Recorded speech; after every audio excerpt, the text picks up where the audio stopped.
আজকে দেখো আমি তৈরি করছি ফিরনি। তার জন্য আমি চাল নিয়ে নিয়েছি, আন্দাজ মতন আমি চাল নিয়ে নিচ্ছি, একটা ছোট বাটির এক বাটি।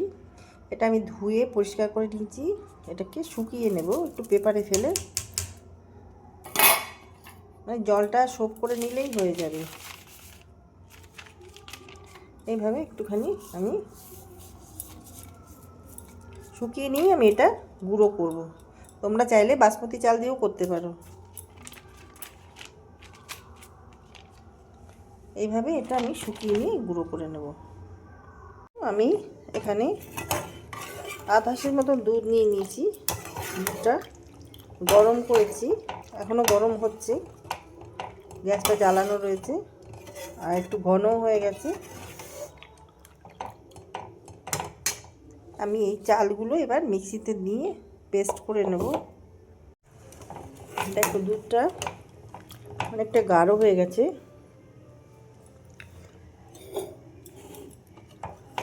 এবার এই চালটা আমি পেস্ট করে নিয়েছি, এই চালটা আমি এর মধ্যে দেব।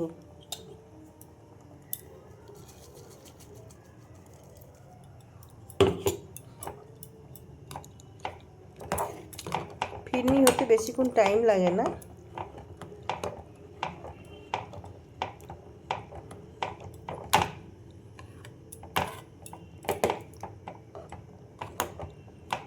এখন এইভাবে একটু নাড়িয়ে নিতে হবে।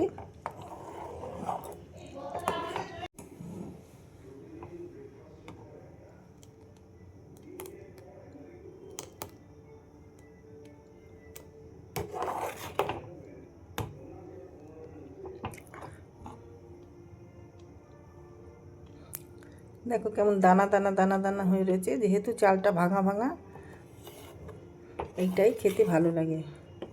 আগেকার দিনে আমাদের এই শ্বশুরবাড়িতে এটাই হতো, হলুই দলই বলতো ইতু পুজোর দিন।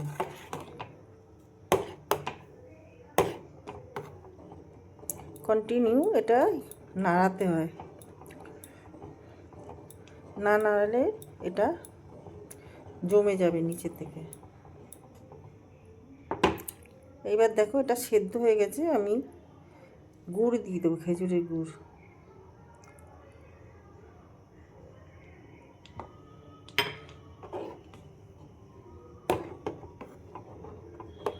যে যেরকম মিষ্টি খাবে ওই বুঝে গুড়টা দেবে।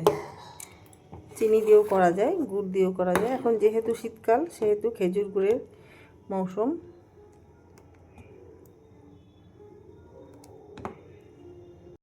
দেখো একটু ছোট এলাচ দিয়ে দিলাম।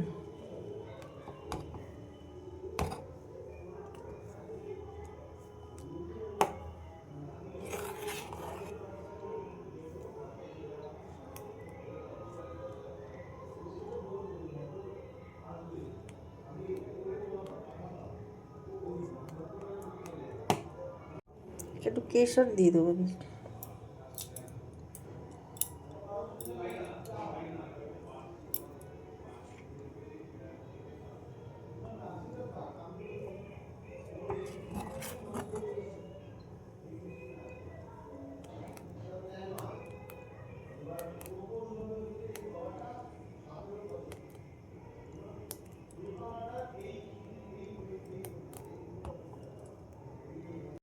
দেখো আমি একটুখানি ঘি দিয়ে দিলাম।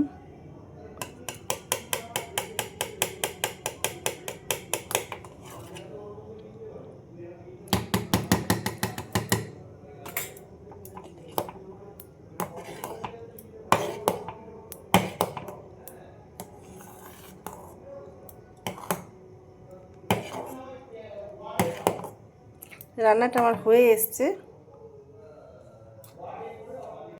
দেখো আমার ফিরনি রেডি হয়ে গেছে। তোমাদের কার কীরকম লাগলো তোমরাও এইভাবে ট্রাই করতে পারো। এটা মাটির পাত্রে হলে আরও ভালো লাগতো। তো যাই হোক, মাটির একটা গন্ধ আসে। যে কোনো চা বলো, গরম কোনো জিনিস রাখলে খেতে খুব ভালো লাগে। সোঁতা সোঁতা একটা গন্ধ আসে, বেশ মাটি মাটি গন্ধ। তো তোমাদের কার কীরকম লাগলো লাইক শেয়ার কমেন্ট করে আমাকে জানাতে ভুলো না। সাথে থেকো, পাশে থেকো, সাবস্ক্রাইব করো ইউটিউব চ্যানেল থেকে যারা দেখছো। যারা সাবস্ক্রাইব করেছো তাদের অসংখ্য ধন্যবাদ জানাই। তো ভিডিওটা এখানেই শেষ করলাম। Thank you.